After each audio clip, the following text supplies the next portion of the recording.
नमस्कार मित्रों, मैं राजीव मिश्रा स्वैच्छिक दुनिया में आपका बहुत बहुत स्वागत करता हूं। और जैसा कि आप जानते हैं, स्वैच्छिक दुनिया सोशल रिसर्च फाउंडेशन द्वारा संचालित एक न्यूज़पेपर है, एक न्यूज़ चैनल है। और इसी तरह हमारा एक और प्रकोष्ठ है, ब्रज इंदिरा अभिव्यक्ति मंच। ब्रज इंदिरा अभिव्यक्ति मंच से हम नित्य नए व्यक्तित्व, नित्य नए पर्सनालिटीज़ से आपको मुखातिब कराते हैं। और हमारे इस एपिसोड का नाम है सिटी सिग्नेचर। सिटी सिग्नेचर में मैं बार बार कहता हूं कि यदि हमारे बीच कुछ भी ऐसे व्यक्तित्व हैं जिनसे हमारे शहर का नाम हो रहा है, तो कृपया उनसे हमको भी परिचित कराइए। उनके बारे में डिटेल्ड जानकारी हम आपको देंगे अपने चैनल स्वैच्छिक दुनिया पर। और ऐसे ही आज सिटी सिग्नेचर के रूप में जो पर्सनालिटी, जो व्यक्तित्व हमारे बीच विराजमान है हमारे स्टूडियो में, वे कोई और नहीं बल्कि इस देश के जाने माने साहित्यकार हैं। आपका नाम श्री सतीश गुप्ता जी है। आप 70 वर्ष के हो चुके हैं और पीएनबी से रिटायर्ड हैं। यशोदा नगर निवासी कानपुर में रहते हैं श्री सतीश गुप्ता जी। मैं आपका अपने स्टूडियो पे बहुत बहुत स्वागत करता हूं सर। स्वैच्छिक दुनिया स्टूडियो में मैं आपका बहुत बहुत स्वागत करता हूं आदरणीय। और अपने दर्शकों को बताना चाहता हूं कि पीएनबी में कार्यरत रहे, फिर रिटायरमेंट हुआ और उसके बाद अनंतिम पत्रिका, मैं ये बता नहीं सकता कि रिटायरमेंट से पहले या रिटायरमेंट के बाद, वो तो साहब बताएंगे आपको। लेकिन अनंतिम पत्रिका का जिसका इस बार स्वर्ण जयंती अंक हमारे सामने है, लेकिन इससे पहले भी आपने बताया कि 2-3 पत्रिकाओं का और भी संपादन आपने शुरू किया, साहित्य की रुचि और ऐसी तमाम सारी चीज़ें जिससे हमारे जो नवांकुर हैं, जो हम लोग हैं, साहित्य के बारे में जानना चाहें, ज़िंदगी के स्ट्रगल के बारे में जानना चाहें, ऐसी तमाम बातें हम श्री सतीश गुप्ता साहब से करेंगे। मैं आपका बहुत बहुत पुनः स्वागत करता हूं। और चलिए आपके ही मुख से जानते हैं कि क्या परिचय है, कहाँ के मूल निवासी थे, पारिवारिक परिस्थितियाँ कैसी थी जब कानपुर में आए, या कानपुर में ही आप रहे सर? मैं मूलतः कानपुर का ही रहने वाला हूँ। मेरा जन्म भी यहीं हुआ है और सन 1951 4 नवंबर को जी मेरा जन्म हुआ था। और मैं बहुत ही गरीब घर का बेटा था। मेरे घर पे अब ये तो नहीं कहेंगे कि रोटियों का अभाव था, लेकिन मेरे माता पिता एक तो शिक्षित नहीं थे और दूसरे उनके पास धन का इतना ज़्यादा वो नहीं था कि वो हम लोगों को बहुत अच्छी परवरिश दे पाते। मैं कछियाना मोहाल कानपुर में है, वहाँ के प्राइमरी विद्यालय में पढ़ता था। और वहाँ से पढ़ने के बाद कानिकुब्ज इंटर कॉलेज, जो आज लल्लू प्रसाद मिश्र इंटर कॉलेज के नाम से जाना जाता है जी, उसमें मैं पढ़ा। कितने भाई बहन थे सर हैं आप? हम 4 भाई बहन थे जी, 2 भाई 2 बहन। और छोटा भाई मेरा व्यापार करने लगा था जी। मेरी रुचि पढ़ने लिखने में थी, तो मैं पढ़ते मैंने एमए किया जी। किसी तरह से गरीबी में ही सही, लेकिन मैं एमए कर पाया जी। किस सब्जेक्ट से? और एमए में भी काफ़ी दिक्कतें आई हमारे सामने। हमारे अध्यापकों ने हमें बहुत सहयोग किया। उस समय फीस तो आज के हिसाब से बहुत नाम मात्र की थी। आपको बताऊं तो आपको हंसी आएगी, 16 रुपये महीने जी। वो भी मैं नहीं हिसाब बना पाता था कि कैसे जमा करूं जी। तो मेरे अध्यापक मुझे बहुत प्यार करते थे। तो बीए और एमए में क्राइस्टचर्च में पुअर बॉयज़ फंड हुआ करता था। अच्छा जी। तो मेरे कोई एक अध्यापक 6 महीने में आया करता था, वो 30 रुपये का होता था जी। तो ले दे के मेरी 4 महीने की फीस अध्यापकों के सौजन्य से पुअर बॉयज़ फंड के माध्यम से पास हो जाती थी। खैर, मैं एमए कर गया। एमए के बाद एमए भी बड़ी मुश्किलों का जी। प्रीवियस में मेरे 56% नंबर जी। एमए में क्या विषय था सर आपका? मेरा हिंदी साहित्य अच्छा, था। हिंदी साहित्य से मैंने एमए किया सन 1973 में जी। क्राइस्टचर्च से। प्रीवियस में मेरे 56%। और मैं थोड़ा अध्यापक का अपने दुलारा था, तो मुझे कुछ ऐसा लगा कि मैं बहुत तेज पढ़ने में हूँ, मेरे बहुत अच्छे नंबर आएंगे, लेकिन रह गए 56। अब मैं बड़ा व्यथित। मेरे अध्यापक ने भी समझाया, हमारे गुरुवर श्री सेवक वात्स्यायन साहब जी, उन्होंने कहा निराश होने से तो कुछ नहीं होने वाला है, पढ़ो, केवल पढ़ो। और जिस तरह से साधु सारी चीज़ें छोड़ के अपनी तपस्या में लीन हो जाता है, उस तरह से तुम 12 महीने लीन हो जाओ जी। कुछ भी मत देखो। कम से कम 56 से थोड़ा आगे बढ़ोगे, नहीं 56 तो मेंटेन किए रहोगे, और नहीं इस तरह से निराश होके बैठोगे तो ये डिवीजन और ज़्यादा बिगड़ सकती है। जी। मैंने उनकी बात को अंगीकार किया, माना, और मैंने सारी चीज़ें छोड़ दी, केवल पढ़ाई, केवल पढ़ाई। और आप देखिए कि वो मेरे अध्यापक का आशीर्वाद था कि मेरे लिए वो संकल्प था। मेरे एग्जैक्ट 64% मार्क्स आए एमए फाइनल में, और मेरी 60% पे पूरी फर्स्ट डिवीजन हो गई। वाह। जो मैं चाहता था जी। कि मैं कम से कम कॉलेज में जाने के लिए इतना तो कैपेबल हो सका, और मैंने बड़े प्रयास भी किए। लेकिन वो होता क्या है कि जब तक कोई भाई ना हो, कोई चाचा ना हो, कोई पिताजी ना हो, तब तक आप किसी लाइन में जा नहीं सकते। जी। उस समय सन 73-74 में यूजीसी नहीं हुआ करता था जी। और सीधे अपॉइंटमेंट मैनेजमेंट की मर्जी और मर्जी से होते थे, और मेरी कोई इस तरह की पहुंच या हनक थी नहीं।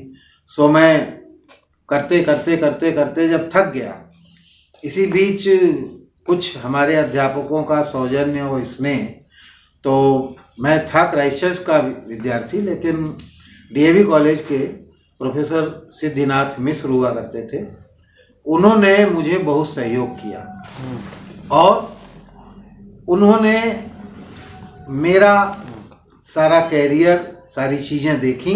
और उनके एक मित्र थे डॉक्टर राम स्वरूप गुप्ता जी। डीएवी में इंग्लिश के प्रोफेसर थे वो जी। उनके बड़े खास मित्र थे जी। उन्होंने उनसे बातचीत की कि लड़का हीरा है, अगर तुम चाहो तो इससे शादी कर सकते हो अपनी बेटी की। अच्छा। हमारे ससुर साहब ने आगे पीछे कुछ नहीं देखा, ना घर देखा, ना कोई चीज़ देखी, बस ये देखा कि लड़का बहुत तेज है और इसको जरा सा भी हाथ मिल जाएगा तो ये निकल जाएगा। उन्होंने शादी कर दी हमारी, और मैं बेकार भी था, लेकिन उन्होंने बहुत सहयोग किया, और वो भी 3 कॉलेजों में अपना सारा जोर आजमाइश कर चुके। उसके बाद कहते हैं ना कि भाग्य आगे आगे चलता है जी। आज लोग बघारते हैं कि कर्म आगे आगे चलता, नहीं, भाग्य आगे आगे चलता है। ये मैंने माना, एक नहीं जीवन में कई बार मुझे मानना पड़ा। मैं सब कुछ जतन करने के बाद भी कोई रिस्पांस जब नहीं मिला, तो उन्होंने एक राय दी कि बेटा तुम पढ़े लिखे हो, थोड़ी इंग्लिश पर ध्यान दे देना, तुम निकल जाओगे, तुम दूसरी लाइनों पे भी चलो। तो मैंने बैंकिंग का इम्तिहान दिया, और मैं पहले ही इम्तिहान में पास हो गया और बैंक में आ गया। बैंक में नौकरी करते करते, लेकिन वो साहित्य की ललक नहीं गई, वो पढ़ना लिखना काम करना अपना। और मैं बतला दूं आपको कि मैं एमए करने के बाद मेरे गुरुवर के आशीर्वाद से मैंने एक हाथ की लिखी पत्रिका निकाली। अच्छा। वो अप्रकाशिता। अच्छा अच्छा। वो 32 पेज की पत्रिका हुआ करती थी, हाथ से मैं लिखता था, और लिखने के बाद अपने मित्रों को दे आता था, आज दे आया कल ले आया, और साइकिल उठाई पूरे कानपुर में अपना घूम घूम के उसका। तो ये 1973 या 73 के नवंबर दिसंबर जनवरी फरवरी के अंक निकले उसके जी। और उसके बाद में मैं 73 में एमए करने के बाद हमारे एक पड़ोस के नाते कहिए या जानकारियों के नाते कहिए, बहुत बड़े गीतकार हैं कानपुर के जी, श्री सुनील वाजपेयी जी जी, उनको मैं भाई साहब कहता था जी। और उन्होंने मुझसे कह रखा था कि सतीश जब तुम्हारा रिजल्ट निकले तो तुम हमें बतलाना, और जब तक नौकरी न लग जाए तुम हमारे विद्यालय में पढ़ाना, चाहो तो पूरे दिन पढ़ाना 12 बजे से 5 बजे शाम तक, और चाहो तो हाई स्कूल वो चलाया करते थे जी कॉमर्स से, तो उसमें तुम हिंदी पढ़ाना हमारे यहाँ। तो मैं 2-4 दिन तो मैंने पूरे दिन पढ़ाया, लेकिन कुछ खिलंदड़ा स्वभाव, कुछ घुमक्कड़ स्वभाव, तो मैंने 2 ही पीरियड उनके यहाँ हिंदी के पढ़ाए, 9वें और 10वें के। मैं पूरे दिन नहीं पढ़ाता था। उनसे परिचय होने पे उन्होंने कहा हाथ की लिखी पत्रिका से कोई मतलब नहीं निकलता है, इसमें तुम्हें मेहनत ज़्यादा करनी होती है। उन्होंने सुझाव दिया और कुछ कहा कि हम सहयोग भी करवा देंगे। अंकुर नाम की एक पत्रिका निकाली। अच्छा। ये 74 के अप्रैल मई जून में 3 अंक निकले उसके। अच्छा। मासिक पत्रिका 16 पेज फिर 20 पेज, और चूंकि विद्यार्थी था और कोई पैसे वैसे हाथ में होते नहीं थे, निकाली वो किताब, मैगजीन बंद हो गई, अंकुर भी। और 75-76 बहुत बेकारी और इस तरह के दिन कटते रहे। उनके विद्यालय में पढ़ा रहा था मैं जी। और 77 की आखिरी में मेरी नौकरी बैंक में लगी। वाह। किसी कॉलेज में मेरी नौकरी कभी नहीं लगी, जिसके लिए आज भी मुझे बहुत ही क्षोभ है जी। पूरी व्यवस्था देख के। अब तो यूजीसी है, कमीशन है, सारी बातें लोग पढ़ने वाले हैं तो उसमें आ जाते हैं। उसका उदाहरण भी मैं देखा करता हूँ। उस समय ही कुछ नहीं था। खैर, जब बैंक में नौकरी लगी तो कुछ आर्थिक स्थिरता आई और वो धीरे धीरे धीरे धीरे होती गई, बढ़ती गई। लेकिन जिस एमए फर्स्ट डिवीजन पे मैं इतरा रहा था जी, जिस एमए फर्स्ट डिवीजन पे मुझे लगभग आप कह लें कि दम्भ था जी, कि मैं तो कुछ भी कर लूँगा, डिग्री कॉलेज में जाना ही जाना है, ये वो, कुछ भी नहीं हुआ। मैंने अपने भाग्य के सहारे और भाग्य के सामने अपने हाथ नीचे कर लिए थे कि जो जीवन में लिखा हुआ आया है हमारे साथ वही होना है जी। और मुझे बैंक में क्लर्की करनी बदी थी तो मैंने क्लर्की शुरू करी और उसको मैंने एक अच्छा काम माना, कर्म पूजा है ये मान के मैंने बैंक में नौकरी करी और लगभग 34 साल बैंक में मैंने नौकरी करी। बड़ी मेहनत से करी, बड़ी शिद्दत से करी और जितना मुझसे हो सकता था उतना मैंने बैंक के लिए किया जी। और मैं बड़े अच्छे साथ के कर्मों के साथ सन 11 में अभी नवंबर में रिटायर हुआ। और शुरुआत में तो मैं हिंदी को बिल्कुल तिलांजलि दे चुका था। जब मैंने बैंक में नौकरी शुरू करी तो मैंने हिंदी में लिखना पढ़ना बंद कर दिया।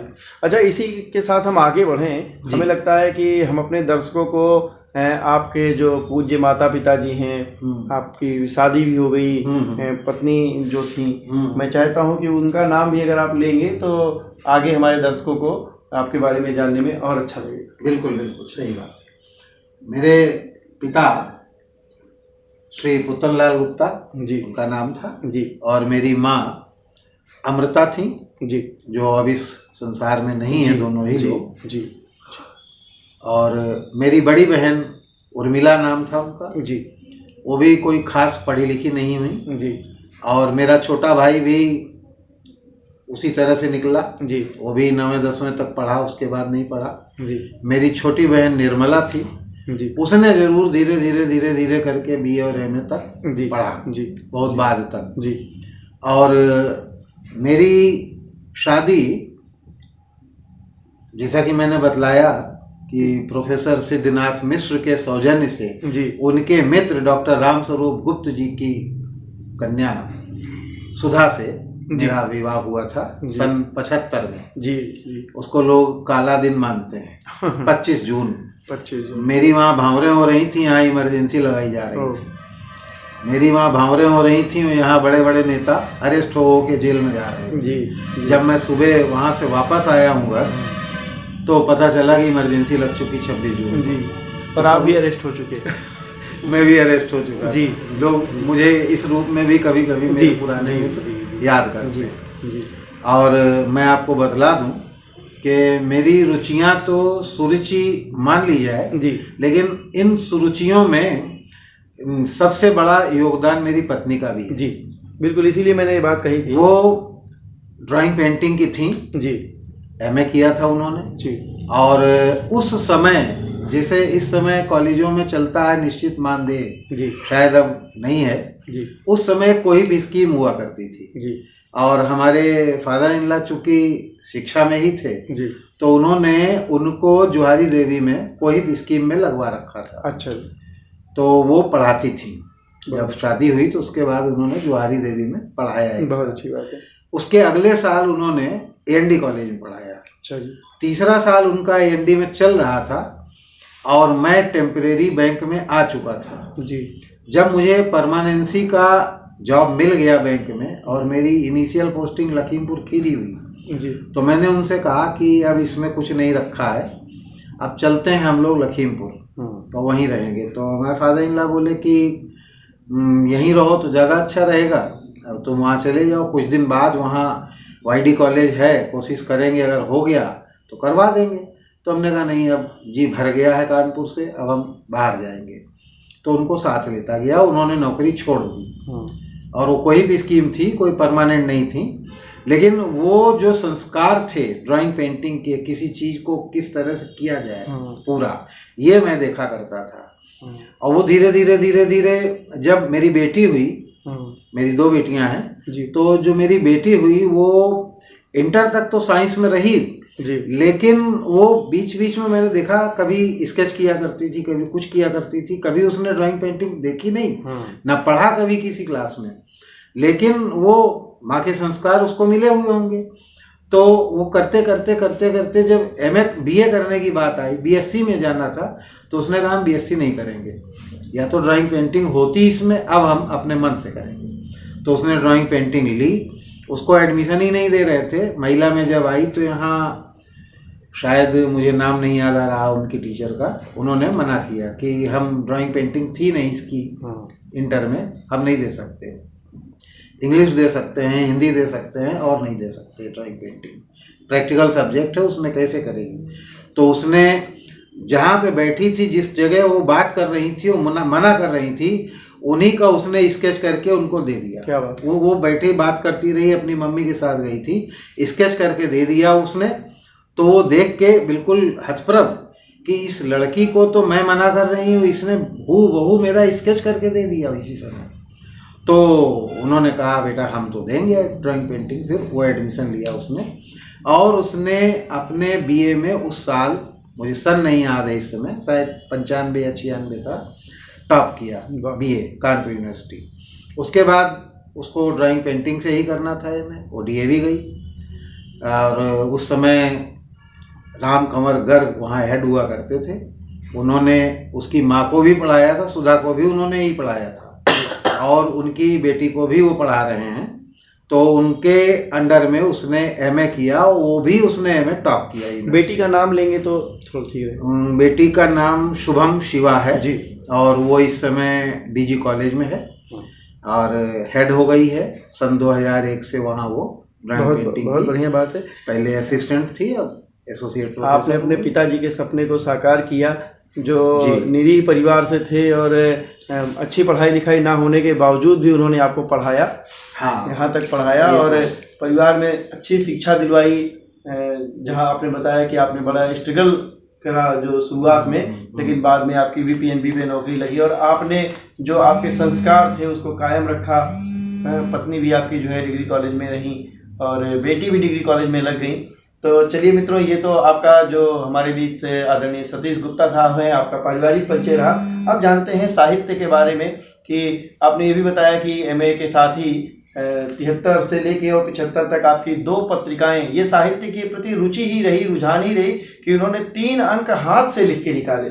ये वाकई बहुत प्रणम्य है, बहुत साहस का कार्य है, क्योंकि कंपोजिंग और जो टंकर, ये बहुत बड़ी बात है, लेकिन हाथ से लिख के पत्रिका को निकालना, ये अपने आप में एक रिकॉर्ड हुई हो सकता है, अपने आप में एक जो है धरोहर की बात भी हो सकती है। तो आइए आपसे पूछते हैं कि क्या लेखन में भी कुछ रुचि रही उसी वक्त से आपको, या जब आप PNB में हो गए, नौकरी करने लगे, उसके बाद से आपने जो है वो लेखन में रुचि बढ़ाई? जी हाँ, रुचि तो थी जी।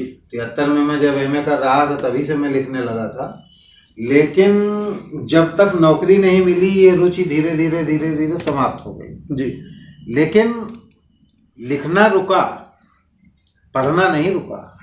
73 और 74 75 में मैंने पढ़ना जो शुरू किया, MA की पढ़ाई करना अलग चीज़ थी, और बाद में मैंने उस समय की बड़ी प्रसिद्ध पत्रिकाएं हुआ करती थी, सारिका जी, कहानियों की पत्रिका होती थी जी, कादम्बनी, धर्मयुग और हिंदुस्तान, ये 4 पत्रिकाएं मैं लगातार पढ़ता था। पढ़ना मेरा बंद नहीं हुआ। हिंदी से उचाट तो हुआ, क्योंकि इस हिंदी ने मुझे कुछ दिया नहीं। जो काम 8वां पास बच्चा कर सकता है, 2 में 2 जोड़ो, 2 4 में 3 घटाओ, ये बैंक में मुझे नौकरी शुरू करनी थी। मैं कभी कभी हंसता भी था इस बात पे कि इस नौकरी के लिए MA पास लड़के को लगाया गया है। खैर वो एक अलग चीज़ थी, लेकिन मेरा पढ़ना नहीं रुका कभी। पढ़ते पढ़ते पढ़ते पढ़ते मेरे पास इतना भंडार है कि मैं कह नहीं सकता हूँ, किसी लाइब्रेरी के पास भी उससे कम पड़ेगा जी। किताबों का, पत्रिकाओं का, मैंने आज तक कोई किताब, कोई पत्रिका रद्दी वाले को नहीं बेची, जी। सब कुछ मेरे पास आज तक सुरक्षित। तो पहली जो रचना निकली होगी वो तो कौन सी थी? बहुत ही मुश्किल विषय है ये। उस समय जब मैं पत्रिका निकाला करता था अंकुर जी, तो वो मैं देश में बहुत जगह भेज दिया करता था, जहाँ कहीं पता लगा, जहाँ कोई मैगजीन निकल रही, जहाँ कोई लेखक जी। है, सबको भेजता था। वहीं एक पत्रिका निकला करती थी जम्मू कश्मीर से जी, निस्तंत्र जी, वो भी हमारी ही तरह कोई बेचारा रहा होगा। जी, तो उसमें एक योजना निकली कि एक पंक्ति दी उन्होंने, निस्तंत्र इस शब्द को उसमें लाना है और कविता आपको लिखनी है। ये 75 की बात है और मैंने निस्तंत्र पे एक कविता लिखी। जी, निस्तंत्र बने जब छंद नए, तब सहम गया भारत न्यारा। अच्छा, तो ये मैंने भेज दी उसको और उस निस्तंत्र पत्रिका के अगले अंक में प्रतियोगिता में वो द्वितीय स्थान पे सेलेक्ट हुई और उन्होंने एक सर्टिफिकेट मुझको भेजा। लेखन तो तब से चल रहा था लेकिन बाधित हुआ। ये पढ़ना लगातार पढ़ना और मेरा इत्तेफाकन ट्रांसफ़र पंजाब नेशनल बैंक में भटनी जिला देवरिया में हो गया जी। वहाँ पर मैं बिल्कुल फुर्सत में रहता था। 2-3 साल तो ऐसे ही गुजरे, लेकिन बाद में मैंने अपनी कुछ, अब चाहे उसको आप समझें कि अवसाद के क्षणों में, निराशा के क्षणों में, चिंतन के क्षणों में मैंने कुछ लिखा जी। और लिखते मैं सन 92 की घटना होगी जब मंदिर और मस्जिद का मामला चल रहा था जी, एक गज़ल लिखी जी। 6 दिसंबर को मस्जिद कहें मंदिर कहें वो विवादास्पद स्थल ढहाया गया जी, और ढहा देने पे मुझे एक गज़ल याद रही जी। और मैंने लिखा कि वादे नारे भीड़ नजारे हर चेहरा पहचाने सब जी। और ये गज़ल जनवरी में गोरखपुरी जन के एक वर्कशॉप में मुझे भी बुलाया गया तो मैं हिंदी वर्कशॉप में गया जी। तो वहाँ जो आए थे हमारे चीफ मैनेजर जी। हिंदी अधिकारी उन्होंने कहा कि आधे टाइम तो हिंदी वगैरह का प्रयोग कैसे करें क्या करें ये सब बताते सिखाते रहे। उसके बाद में हम लोग लगभग 20-22 प्रतियोगी थे वहाँ पे प्रतिभागी, तो उनसे कहा कि आप लोग अगर कुछ हिंदी में लिखते हो तो वो सुना सकते हैं, अगर किसी को कोई कहानी या कोई चुटकुला, मतलब वो थोड़ा हल्के में जी। कि हिंदी का ये किया जाए थोड़ा। तो किसी लड़के ने वहीं इंगित कर दिया कि ये सतीश लिखते भी हैं कभी कभी और बहुत बढ़िया लिखते हैं, तो हमने वो गज़ल उनको सुना दी जी। और सुना दी साहब तो बोले बहुत अच्छी गज़ल है और ये हमको दे दो। हम पीएनबी प्रतिबिंब निकला करता था पंजाब नेशनल बैंक की पत्रिका लखनऊ से, उसमें हम छापेंगे। हमने उनको दे दी और वो उन्होंने छाप दी जी। और जब छापी तो मैं भटनी में था और आप समझिए कि मुझे कोई विश्वास भी नहीं था और उस सन शायद 93 की वो पीएनबी प्रतिबिंब की प्रथम पुरस्कार प्राप्त गज़ल पाई गई और उसका उन्होंने टेलीफोन किया ब्रांच में कि भाई सतीश गुप्ता हैं, उनको आप उनका पुरस्कार प्राप्त करने के लिए 14 सितंबर को ये कार्यक्रम होगा लखनऊ जोनल ऑफिस में, उसमें आप उनको भेज दीजिए। मेरे मैनेजर साहब बोले कि इसमें जाना है। मैं चला गया और जाके वहाँ पुरस्कार मिला, शायद कोई गिफ्ट था अच्छा सा, और उसको मैंने पाया। और फिर तो पहले मैं जा नहीं रहा था कि भाई क्यों कौन जाए और छुट्टी ले ही है, तो हमको मैनेजर साहब ने बतलाया कि ये सरकारी यात्रा है, इसमें तुम्हें ना छुट्टी लेनी है ना तुम्हें पैसे देने टिकट के। तो मैं बड़ा खुश हो गया, मैं जानता नहीं था ये सारी चीज़ें जी। जब मैं बहुत खुश हुआ और गया तो चूँकि लखनऊ आना था तो कानपुर मेरा घर और मैं महीने में एक बार आया जाया करता था, तो मैंने सोचा ये तो बड़ा अच्छा काम हो गया, साल में कम से कम एक बार 3 दिन की छुट्टी बैंक देगा, आने जाने के पैसे भी देगा और 100-200 रुपये खर्चे की भी देगा अलग से। तो मैं हर बार भेजने लगा और वो भेजना, फिर नया लिखो तो भेजोगे, लेखन वहाँ से यहाँ से लेखन दोबारा शुरू हुआ जी। और वो मेरी दूसरी गज़ल जो थी, वही जो पहली रचना उस समय मान लें, वो मैंने वहाँ भेजी। फिर मेरे मन में आया कि कई पत्रिकाएं अच्छी भी हैं पूरे देश में, उनमें भेजूं। पीएनबी प्रतिबिंब में तो मैं भेजता हूँ तो प्रथम और द्वितीय पुरस्कार दे देते हैं वो लोग। मैंने भेजी, 1-2 बार नहीं छपा, फिर मैं कादम्बिनी में छपा, धर्मयुग में छपा, हिंदुस्तान में मैं नहीं छप पाया कभी, भेजा लेकिन नहीं छपा जी। एक नवनीत पत्रिका आती थी बम्बई से, उसमें मैं छपा जी। फिर कई पत्रिकाएं लगातार छोटी बड़ी उनमें छपना लगा और लेखन जहाँ से जारी लेखन रहा। शुरू हुआ, बहुत तेजी से लेखन होने लगा। किन किन विधाओं में फिर आपका लेखन शुरू? मैं उस समय केवल गजलें और गीत और कविताएं लिखता था जी। और एक अलीगढ़ से पत्रिका निकला करती थी प्रयास, उसके संपादक थे अशोक अंजुम, अभी भी निकल रही है, अभिनव प्रयास के नाम से जी। रजिस्ट्रेशन वगैरह का चक्कर था जी। उनकी जिद पे वो एक कोई संग्रह निकाल रहे थे कि विशेषांक था, दोहा विशेषांक निकाल रहे थे। जी। उन्होंने हमसे कहा कि आप दोहे भेज दीजिए। मैंने कहा दोहे नहीं लिखता हूँ, मुझे मालूम नहीं कैसे क्या। तो उन्होंने बताया कि ऐसे ऐसे लिखो और जहाँ कहीं कुछ दिक्कत होगी मैं सुधार लूँगा, और मैंने कुछ दोहे लिख भेजे और वो दोहे भी छपे। तो इससे मेरे साथ दोहा विधा भी जुड़ गई और दोहे पे भी मेरी एक किताब आई है। अच्छा। एक गीतों पे आई है, एक गजल पे आई है। बहुत बढ़िया। तो उन किताबों के भी नाम लेना मैं उचित समझूंगा। हाँ, कि दोहे की किताब मेरी आई थी सन 13 या 14 में। जी। शब्द हुए निशब्द। अच्छा। और उसको बहुत सराहना मिली, उसकी बहुत समीक्षाएं आई बाद में पत्रिकाओं में। और कोरोना जहाँ एक तरफ दुखदाई था, वहाँ कहीं कहीं सुखदाई भी हुआ वो। जी। क्योंकि मैं बड़ा शुरू से ही घुमक्कड़ का मतलब पूरे देश में घुमक्कड़ी नहीं करनी। हाँ। मैं पूरे कानपुर में घूमा करता हूँ। हाँ। एक तो पत्रिका निकालता हूँ सन 2009 की जुलाई से अनंतिम, उसके सिलसिले में भी जाना आना होता रहता, लोगों के पास जाता रहता हूँ। और वो घूमना फिरना मेरा बंद हो गया जी। 22 मार्च को जब मोदी जी ने पहला कर्फ्यू लगाया तो मैंने सोचा कि 1-2 दिन की बात होगी जी, बाद में देखूंगा जी। फिर निकलूंगा। अब साहब 22 को लगाया एक दिन के लिए और 23 को खोला, शायद 23 या 24, और उसके बाद अनिश्चितकालीन कर्फ्यू लग गया जी। अब मैं क्या करूं? मेरा अनंतिम का अंक आ चुका था, ताज़ा ताज़ा अप्रैल वाला, वो मेरे हाथ में, मैं बाहर निकल नहीं सकता। और गीत मेरे बहुत सारे तैयार थे जी, गज़लें मेरी बहुत सारी तैयार थी।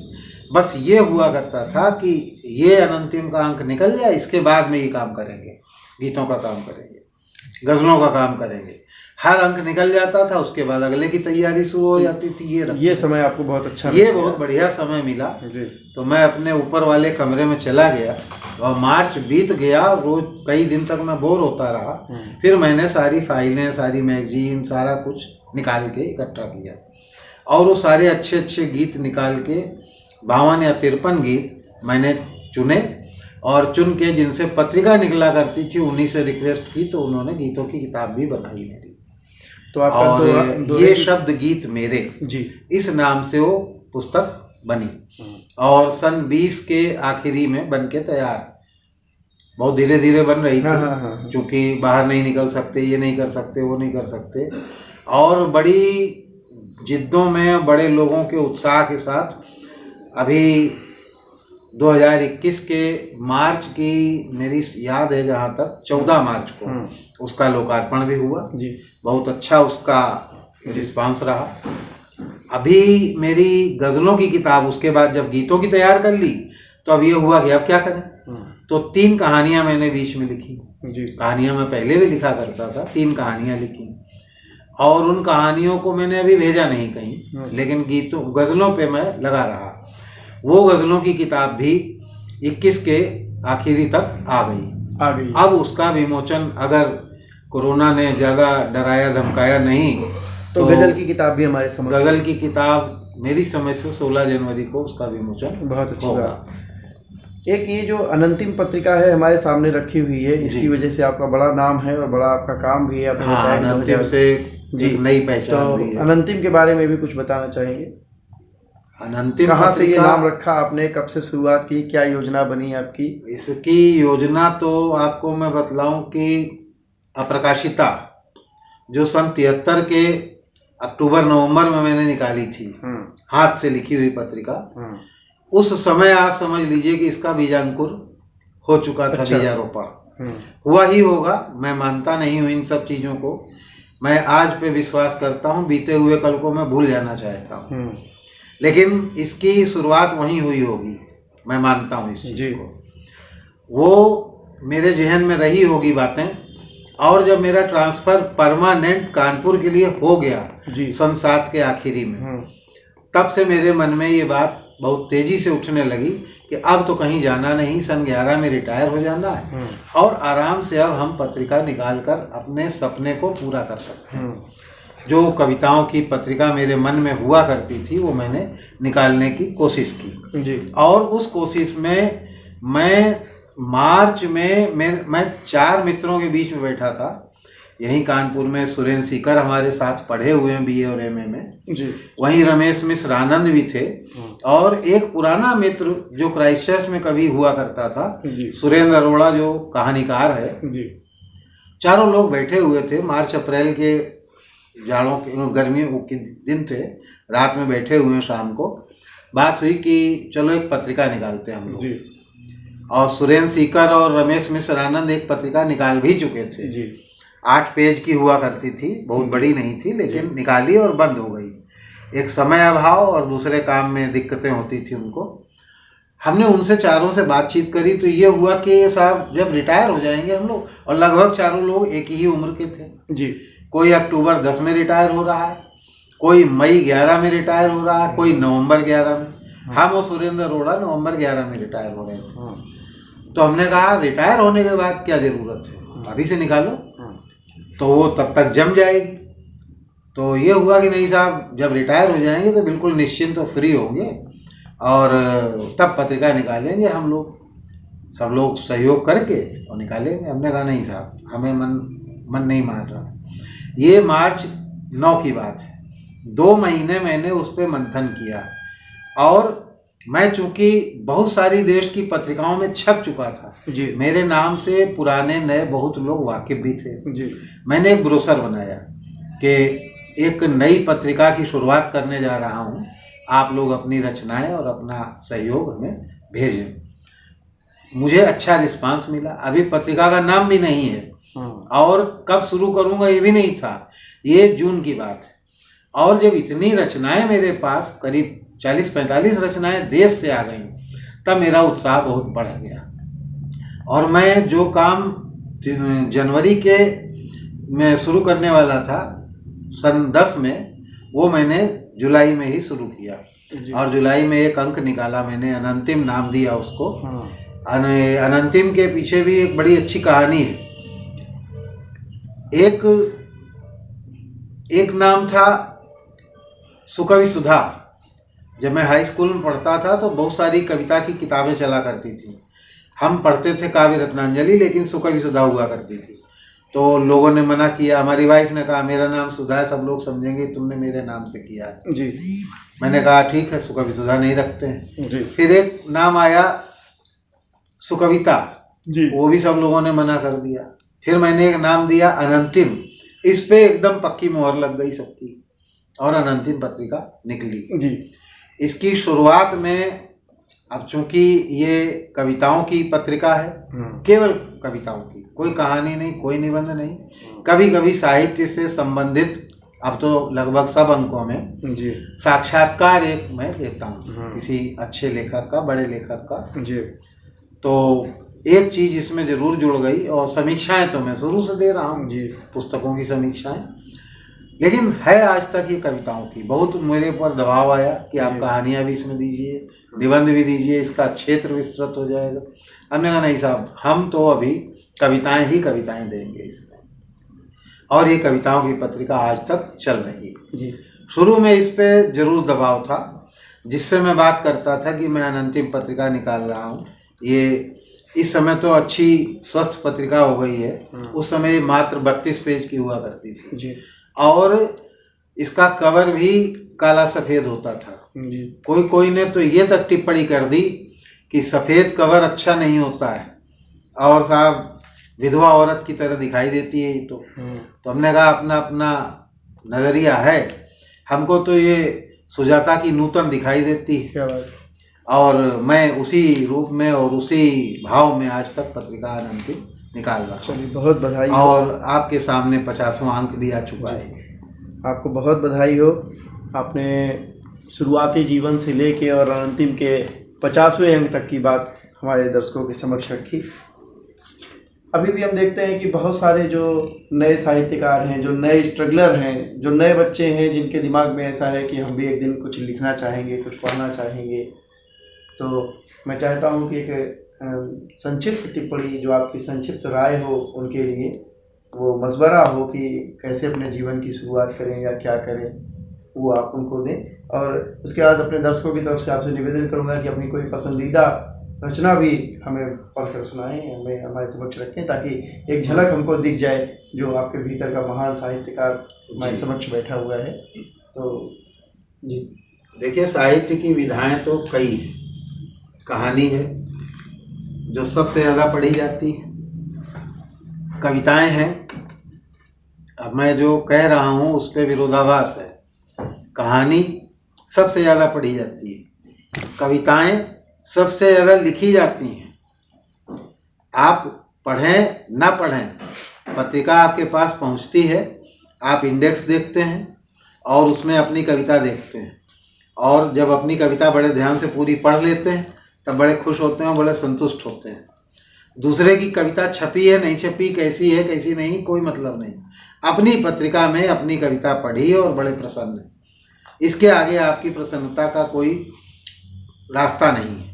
कविता का इतना ही है बस, शुरुआती जो लेखक होते हैं।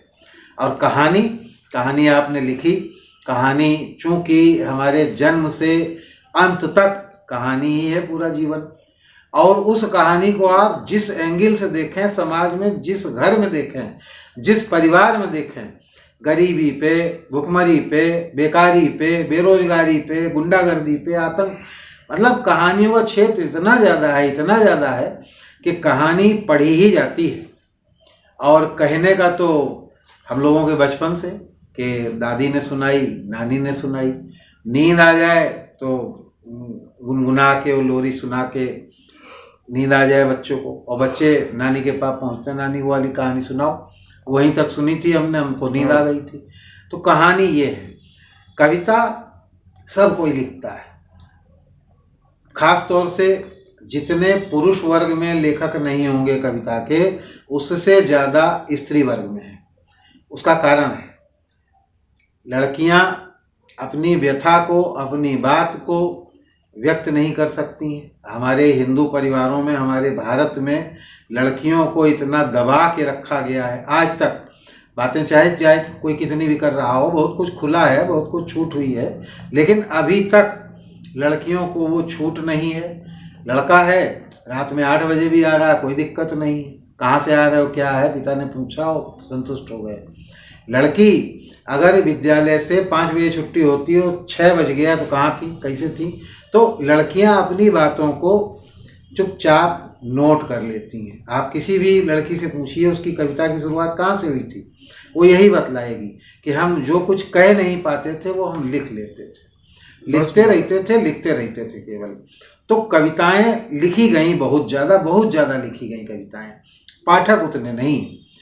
कविताओं का पाठक केवल कवि ही नहीं होता है, इतर संसार भी होता है। और उसको जब स्वायत्तता मिली और यत्ता मिली कविता को, तो वो पुस्तकों से निकलकर कवि सम्मेलनों के रूप में धीरे धीरे विकसित हुई। और अपना कानपुर जो है कवि सम्मेलनों का एक तरह से मानिए कि पूर्वज। कवि सम्मेलन या तो कभी कभी बाहर के सुने होंगे, हमें बचपन की याद है जहाँ तक, कानपुर में भी नटराज था, बासंती, ये संस्थाएं पुरानी, वो बड़े बड़े कवि सम्मेलन करवाते थे। और वो कवि के कविताएं बड़ी मशहूर हुई, जो मंचों पे जाते थे और सम्मेलनों में पढ़ते थे। याद हैं उनकी कई कवि सम्मेलन तो रात भर चलते थे जी। सवेरा हो गया तब तक चलते रह जाते थे। तो कविता का क्षेत्र बहुत बड़ा है। आप कोई चीज कह रहे हैं, किसी को संबोधित करना है, 2 लाइनों में करना है, कुछ शब्दों में करना है, तो आपने कोई नज्म सुना दी 4 लाइन की, कभी कोई एक शेर सुना दिया 2 लाइन का, कभी कोई भाव वाक्य सुना दिया श्लोक के माध्यम से, वो लोग को अपील करता है। कहानी आप कितनी बड़ी सुनाएंगे जो अपील करेगी जी। कहानी सुनाएंगे तो लोग बोर होने लगेंगे। हमारे नेता लोग कहानी तो सुनाते हैं रोज, तो लोग बोर होते हैं और रोज जानते हैं और जयकारा मनाने चले जाते हैं। बहुत अच्छी बात। बाकी कविता जितना आपको प्रेरित करती है, मैंने आपको अभी अर्थी की 6 पंक्तियां सुनाई, बहुत अच्छी बात कही, और 2 पंक्तियां तो उनकी मुझे आज तक नहीं भूली कभी, वही जो मैं तेरी ओर चला हूँ जी। तो मैं चाहता हूँ कि अब हमारे दर्शकों को आप भी अपनी एक हस्ताक्षर जो कविता है जो आपको बहुत पसंद हो, बहुत पसंद तो इस समय उपलब्ध नहीं है मुझे, जो उपलब्ध हो, जो इस समय जो उपलब्ध है वो मैं आपको जी सुनाता हूँ जी।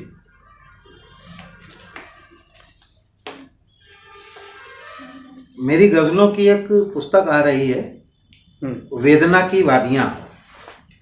उसमें मुझे जहाँ तक याद आ रहा है, कई दिन से मैंने उसको देखा नहीं है जी, जहाँ तक मुझे याद आ रहा है उसमें ये पहली गजल है जी, और वो मैं आपको सुनाता हूँ, आप सुने जी। मैं युग युग से सैलानी हूँ जी, मैं युग युग से सैलानी हूँ, मैं कविता और कहानी हूँ। मैं युग युग से सैलानी हूँ, मैं कविता और कहानी हूँ। तुम गीतों के मधुरिम गायक, तुम गीतों के मधुरिम गायक, मैं सुर लय ताल रवानी हूँ। वाह, बहुत अच्छा। मैं युग युग से सैलानी हूँ। बहुत बढ़िया। ये गजल एक तरह से स्त्री का बोल है जी। और पुरुष के सामने ललकार है उसकी। जी जी, उसको संबोधित करती है जी। हर पंक्ति उसकी उसी तरह से है जी। तुम मंचों के अधिनायक हो जी, तुम मंचों के अधिनायक हो, मैं नए पथ्यों की रानी हूँ। बहुत बढ़िया। तुम बहुत सुंदर हो हिमगिर के, तुम हो हिम के उत्तुंग शिखर, जी। तुम हो हिम के उत्तुंग शिखर, मैं धरती का धनी हूँ, मैं युग युग से सैलानी हूँ। बहुत बढ़िया। तुम हर पीड़ा के मुखरित स्वर, तुम हर पीड़ा के मुखरित स्वर, मैं हर संयम की वाणी हूँ। वाह। मैं हर संयम की वाणी हूँ, मैं कविता और कहानी हूँ। तुम खुशियों के उन्नायक हो जी। तुम खुशियों के उन्नायक हो, मैं गम की आह पुरानी हूँ। वाह। मैं गम की आह पुरानी हूँ। बहुत अच्छे। तुम संवादों के जादूगर, तुम संवादों के जादूगर, मैं मौन महाअभिमानी हूँ। आपने देखा होगा स्त्री अगर मौन हो जाए जी। और दोनों में स्त्री और पुरुष में झगड़ा हुआ हो जी जी, तो और कोई बात ना हो, हाँ, पुरुष को ही मनाना पड़ता तो पुरुष को मनाना पड़ता है, ठीक है ना। जी जी। तुम संवादों के जादूगर, तरह तरह की बातें कर लेता है आदमी, लेकिन मैं मौन महाअभिमानी हूँ। तुम सपनों के रंगीन महल, तुम सपनों के रंगीन महल, मैं छप्पर हूँ मैं छानी हूँ। मैं छप्पर हूँ मैं छानी हूँ। तुम तो आवारा बादल हो, तुम तो आवारा बादल हो, मैं गहरे नद का पानी हूँ। तुम हो सपनों के सौदागर, तुम हो सपनों के सौदागर, मैं उन सपनों की रानी। वाह, बहुत सुंदर। तुम कृष्णानंद कन्हैया हो, तुम कृष्णानंद कन्हैया हो, मैं विष पाई दीवानी। बहुत सुंदर। तुम शंकर अवढर दानी हो, तुम शंकर अवढर दानी हो, मैं गौरा वीर शिवानी हूँ। मैं गौरा वीर शिवानी हूँ। तुम मुंदरी दे दुष्यंत हुए, तुम मुंदरी दे दुष्यंत हुए, वह मैं विस्मृत एक निशानी हूँ। क्या बात। मैं विस्मृत एक निशानी हूँ। बहुत सुंदर। तुम तो श्रद्धा के मन ठहरे, कामायनी में है जी प्रसंग। जी जी। तुम तो श्रद्धा के मन ठहरे, मैं इड़ा विश्व कल्याणी। क्या बात। मैं इड़ा विश्व कल्याणी। बहुत ही बढ़िया, बहुत ही बढ़िया। मैं युग युग से सैलानी हूँ, मैं कविता और कहानी। बहुत बढ़िया, बहुत बढ़िया। मैं बहुत ही अच्छा, मैं आपका अपने स्टूडियो में बहुत ही ज़्यादा स्वागत करता हूँ, बहुत स्वागत करता हूँ आपका।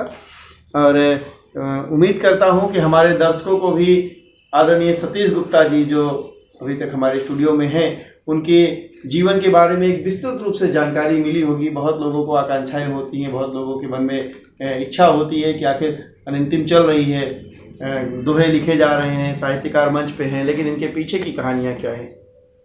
तो मैं इसीलिए आपसे निवेदन करता हूँ कि हम सिटी सिग्नेचर के रूप में श्री सतीश गुप्ता जी और विभिन्न ऐसे महान लोग जिनके माध्यम से हमारे शहर का नाम रोशन हो रहा है, यदि आपके आसपास हैं तो आप भी उनके बारे में हमें बताइए। स्वैच्छिक दुनिया अपने चैनल के माध्यम से, सिटी सिग्नेचर कार्यक्रम के माध्यम से ऐसे तमाम व्यक्तित्व को आपके समक्ष रखेगा। और अपने दर्शकों से भी ये कहना चाहता हूँ कि यदि आपको ऐसे जो सिटी सिग्नेचर जिनको हम अपने कार्यक्रमों में लेके आ रहे हैं, यदि उनसे कोई परिचर्चा करनी है, उनसे कोई कुछ जानना है, कुछ उनसे अपने विचार साझा करने हैं, तो हमारे चैनल के जो कमेंट बॉक्स है उसमें आप अपने प्रश्न छोड़ सकते हैं। हो सकता है कि हमारे जो मेहमान हैं, जो हमारे सिटी सिग्नेचर हैं, वो आपके समक्ष आपकी ही इच्छा पर पुनः उपलब्ध होंगे और आपके उन तमाम सवालों के जवाब भी देंगे। इसी के साथ मैं राजीव मिश्रा आपको बहुत बहुत धन्यवाद करता हूँ। नमस्कार।